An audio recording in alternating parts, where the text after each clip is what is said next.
দক্ষিণাঞ্চলের বাস টার্মিনালের বেহাল অবস্থা নিয়ে আরও জানব। খুলনা থেকে সরাসরি যুক্ত হচ্ছেন রিপোর্টার আব্দুল্লাহ আল মামুন রুবেল, আর তার সঙ্গে আলোচনায় যুক্ত হচ্ছেন খুলনা বিশ্ববিদ্যালয়ের নগর ও গ্রামীণ পরিকল্পনা ডিসিপ্লিন বিভাগের অধ্যাপক ডক্টর আশিকুর রহমান। রুবেল, খুলনা অঞ্চলের বাস টার্মিনালগুলোর বেহাল দশা নিয়ে আমরা প্রতিবেদনটি দেখছিলাম।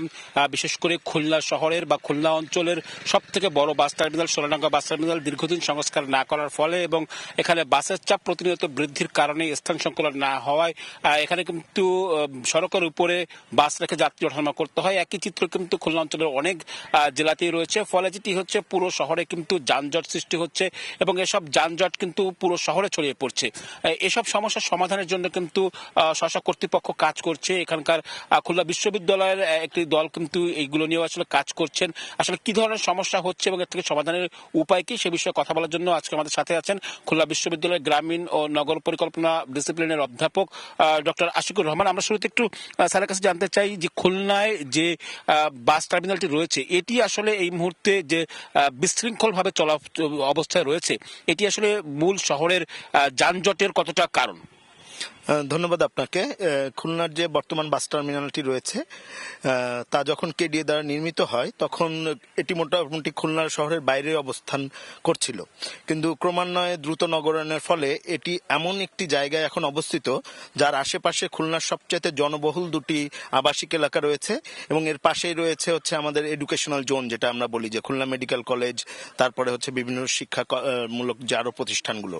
ফলে অবস্থানগতভাবে খুলনার যে বর্তমান বাস টার্মিনালটি এটি আসলে অপর্যাপ্ত একটি লোকেশনে অবস্থিত এবং এর পাশাপাশি এর যে সংযোগ সড়কগুলো রয়েছে সেই সংযোগ সড়কগুলো অপ্রতুল এবং এর একটি সুষ্ঠু ব্যবস্থাপনা না থাকায় এর যে ক্যাপাসিটি সেই ক্যাপাসিটি এর চাইতে বেশি এখন বাস থাকছে এবং পাশাপাশি বাস থেকে নামার পরে আমাদের যে যাত্রীরা যে অন্যান্য মোড ব্যবহার করে তাদের গন্তব্যস্থলে পৌঁছাবেন সেখানে মূলত ইজি বাইকের উপর নির্ভরশীলতা। ফলে সামগ্রিকভাবেই এটি একটি যানজট তৈরির একটি মূল কেন্দ্র হয়ে দাঁড়িয়েছে আমাদের বর্তমান বাস টার্মিনালটি। ধন্যবাদ। আমরা আসলে আরো কথা শুনবো আপনার কাছে, তার আগে একটু আমরা একই রকম সমস্যা রয়েছে বিভাগের বিভিন্ন জেলায়। আমরা একটু বাগেরহাটের পরিস্থিতি শুনে আসবো। বাগেরহাটে আমাদের প্রতিনিধি আলী আকবর টুটুল সেখানকার বাস টার্মিনালের অবস্থা আমাদের জানাবেন।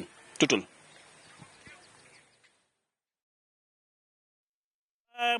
বাস টার্মিনাল হলো বাগেরহাটের একবার শহরের উপকূলে এখানে অবস্থিত রয়েছে। তবে দীর্ঘদিন ধরে আসলে এই ঝরাজীর্ণ অবস্থায় থাকা বাস টার্মিনালটি এক ধরনের ভুতুড়ে পরিণত হয়েছে। এখানে আসলে সংস্কারের অভাবের কারণে আসলে প্রতিনিয়ত কিন্তু যে দুর্ভোগ পোহাতে হচ্ছে যাত্রী যারা রয়েছেন, এখানে মালিক সমিতির লোকজন রয়েছে এবং বিগত দিনে আমরা যদি বলি যে আসলে দীর্ঘদিন ধরে সংস্কারের অভাবের কারণে রাস্তাঘাটগুলো এমনভাবে খানাখন্দে পরিণত হয়েছে যে হেলে ধুলে এবং গাড়িগুলোর ভিতরে ঢুকতে হয়। এখানে যেমন চালকরা অভিযোগ করেছেন তারা দীর্ঘদিন ধরে এই স্টারিংয়ে কাজ করতে গিয়ে কিন্তু তারা কিন্তু অনেকটা আহত হয়েছেন এবং বর্ষার মৌসুমে আসলে এর ভিতরে আসলে প্রবেশ করা যায় না। এছাড়া আসলে এই যে ঝরাজীর্ণ ভবনে অনেক যে ভবনটা রয়েছে সেখান থেকে অনেকটা চুয়ে চুয়ে আসলে পানি পড়ছে এবং বিভিন্ন পলেস তারা খসে গেছে এবং কোনো সংস্কার না থাকার কারণে কিন্তু আসলে দিন দিন কিন্তু নাজুক অবস্থায় পরিণত হয়েছে। এখানে বাগেরহাটে যদি বলি যে আসলে দূরপাল্লার বাস সহ প্রায় 25টি রুটে আসলে বাস চলাচল করে। এখানে খুলনা, বরিশাল এবং রাজধানী সহ এবং উত্তরাঞ্চল অনেক গাড়ি এখান থেকে আসলে দূরপাল্লার বাস এখান থেকে যাত্রীরা নিয়ে চলে যায়। তবে যাত্রীরা আসলে ওঠানামার জন্য আসলে তাদের বেগ পেতে হয় এবং এখানে যে সড়ক থেকে যখনই বাস টার্মিনালের ভিতরে গাড়িগুলো ঢোকে তখনই কিন্তু তারা কিন্তু এক ধরনের ঝাঁকুনির কারণে যাত্রী এবং যারা অন্যান্য এবং যারা চালকরা রয়েছে, হেল্পার রয়েছে, তারাও কিন্তু আসলে ভোগান্তিতে পড়ে। তারা দাবি জানিয়েছেন যে আসলে দীর্ঘদিন সংস্কারের অভাবের কারণে কিন্তু এর নাজুক অবস্থা রয়েছে। এছাড়া এখানে পাবলিক টয়লেটগুলো সেগুলো আসলে পর্যাপ্ত না এবং সেগুলোর সংস্কার অভাব রয়েছে। এছাড়া এখানে যে ঝরাজীর্ণ যে ভবনটা রয়েছে এটা দ্রুত সংস্কার তারা দাবি জানিয়েছেন দীর্ঘদিন ধরে। আমি যদি একটু বলি যে পদ্মা সেতু চালু হওয়ার পরে কিন্তু আসলে বাসের সংখ্যা দিন দিন আসলে এখানে বেড়েই চলছে এবং যাত্রীর সংখ্যাও কিন্তু বাড়ছে, যার ফলে আসলে আধুনিক মানের যে বাস টার্মিনাল আর সেভাবে গড়ে ওঠেনি। না ওঠার কারণে কিন্তু এখানে অনেকটাই আসলে অনেকে এই বাস টার্মিনালের বাইরেও কিন্তু অনেকে কাউন্টার এখানে নিয়ে তারা কিন্তু ব্যবসা রয়েছেন।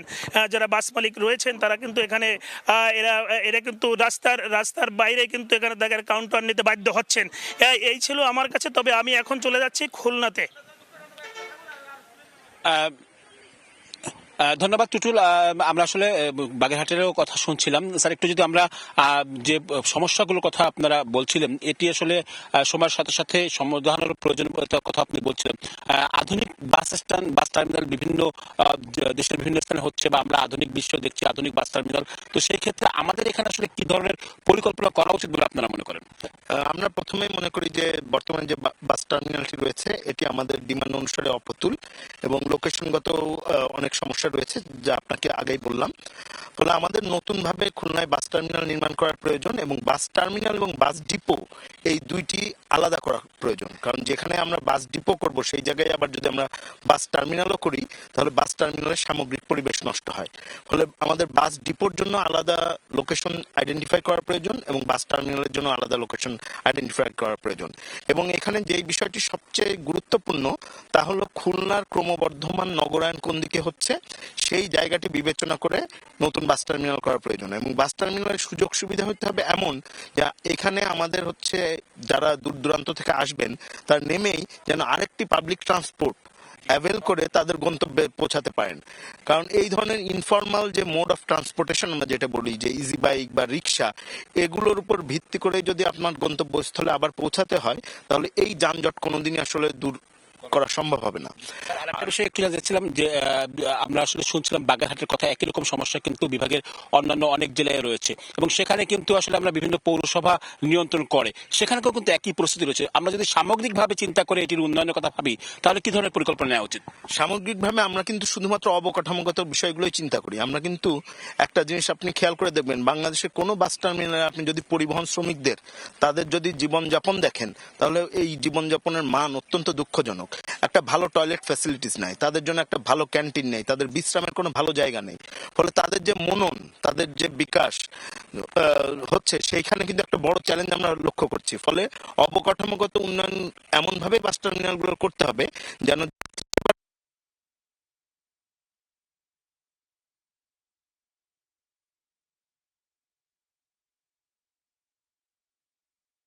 সময়ের সাথে সঙ্গে, এবং এটি একটি বৃহৎ পরিকল্পনা এবং সমন্বিত পরিকল্পনা প্রয়োজন যাতে করে পুরো বিষয়টি একটি সুষ্ঠু সমাধানের দিকে আসে।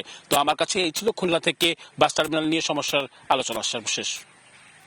দক্ষিণাঞ্চলের বাস টার্মিনালের যে বেহাল দশা সেই খবর এবং এর সঙ্গে এর সম্ভাব্য সমাধান, জনদুর্ভোগ, এসব বিষয় নিয়ে আলোচনা এবং সবশেষ খবর শুনছিলেন। আমরা সরাসরি যুক্ত হয়েছিলাম খুলনা এবং বাগেরহাটে।